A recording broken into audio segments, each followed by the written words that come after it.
సంస్కారం ఉంటే, నీ కనీసం పేదల పట్ల ప్రేమ ఉంటే వెంటనే ఆ 75 మందికి వెంటనే తక్షణమే డబుల్ బెడ్రూమ్ ఇండ్లు కేటాయించి ఉన్నాయి.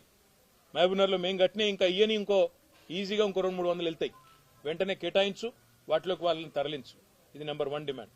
రెండోది, ఏ అధికారులైతే అక్రమంగా అన్యాయంగా బుల్డోజర్లు పెట్టి ఆ పేదలను రోడ్డు మీద పడేసినారో వాళ్ళ మీద చర్య తీసుకో.